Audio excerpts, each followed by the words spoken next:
We're going to be interviewing Michael Rennie today. He's a probate attorney to tell you the pitfalls about probate and what exactly probate is.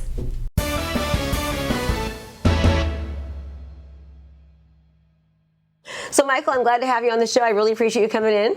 Thanks, Krista. Yeah. So you're ready to tell us exactly, you're a probate attorney. Yes, I am. And I want you to let the viewers know, what is probate? So probate is a court process and usually very lengthy, and what it does, it transfers assets from the parents who have passed away to normally their children or any other beneficiary. It's a court process that we have everywhere in all the states of the United States. Yeah. Okay, so why does it have to go to probate? How can we avoid probate? I mean, why? Well, how can we avoid probate? Just set up a trust. But why do we have probate? There's a lot of good reasons, because there could be a lot of fraud. There could be a lot of, arguments about who gets what. There's the government who wants money. Yes. So it's a real transfer of assets, and it's a real big deal normally, unless the assets are so small that there's no probate at all, or it's under $150,000, and it's a quick, small probate, etc. Explain that. So what do you mean if it's under $150,000? Right. So if it's $150,000, imagine people who, for example, don't have a house. Okay. Because we're talking about gross assets. So if you have a house that's worth $200,000, goes to probate. Goes to probate. Even if there's not enough equity. Correct. Okay. Yes. So basically, if you own a house in California, you're either going through probate if you've not set up a trust. Correct. Even if you have a will, it still has to go through the court system, which is probate. So that's very, very, very. I want to clear that up. So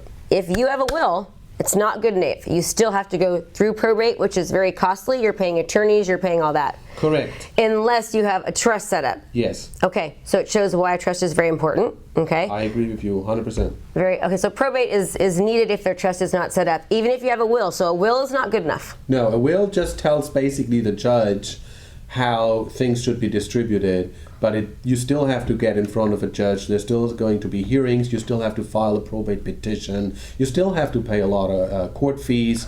It still has to be published in the newspapers. You still have to find all the heirs wherever they are. So this is a timely process, probate. It is a timely process. Very yes. timely. Imagine about how overloaded the courts are everywhere, and it could take you 6 months or even a year to just get a hearing. Just to get a hearing. And you're just sitting there, basically. And every time you send an email, that's like $170. Yeah. Yeah, I'm just saying, you attorneys make a lot of money. Yes. Okay. That's why I actually focus much more on setting up trust, but I know we're going to talk about probate, and it's important for everybody to know what probate really means. Yeah. Yes, okay. And so let me ask you a question. So if a homeowner, let's just say a parent, has a child's name on the deed or on, does that then keep it out of probate if the child's name is on there? Yes, that's on title? Flat question.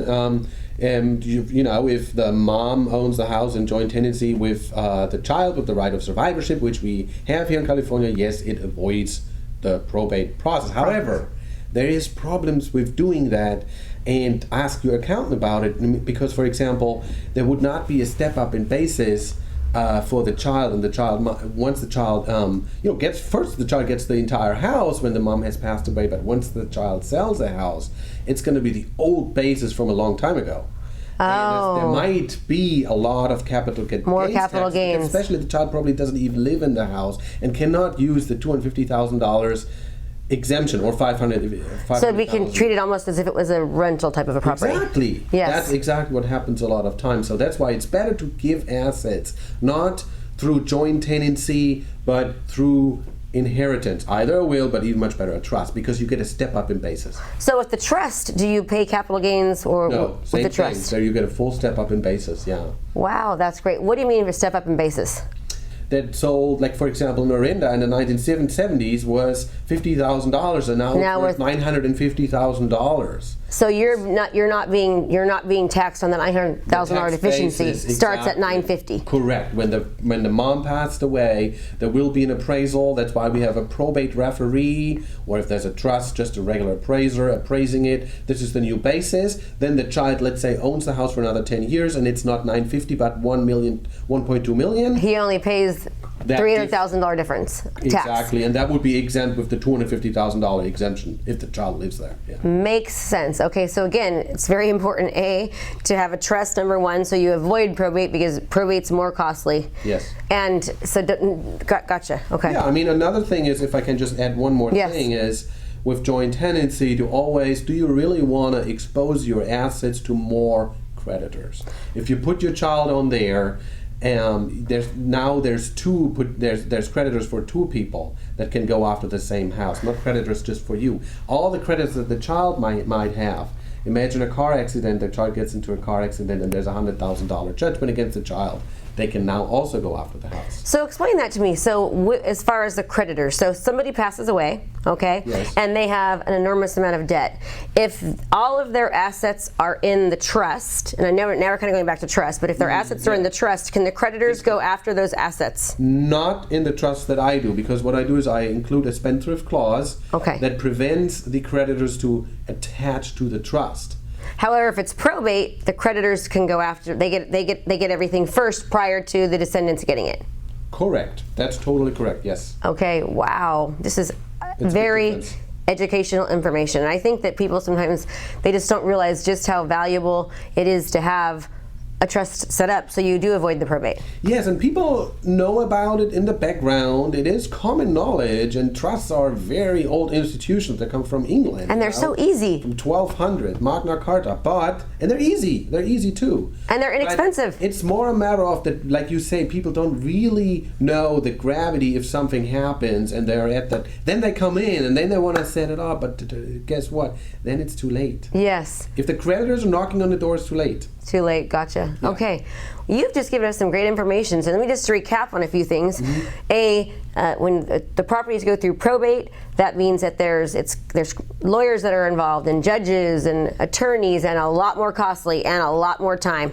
Yes. Yes. Okay. And so you save money by setting up a trust and avoiding the probate. So it's important to know that. Yes. Correct. Okay. Okay. Makes sense. Well, hey, I'm so glad you came here. I mean, it's very educational. People don't realize, including myself. I mean, I really tell everyone how important it is, but I didn't know some of the little nuances, like the spendthrift clause, which is great. Yes. Okay. Well, thank you for coming, Michael. I really appreciate it. Thanks, Krista. Okay. So if people want to get in touch with you, we'll make sure they contact you directly. Yes. Call me. I will be the one who's picking up the phone, and I can give you advice right over the phone. And if it's more complicated, come on into the office. And you do free consultations, correct? I do, yes. Okay, great. Okay, thanks. I really appreciate you coming in. Thanks, Krista. Okay.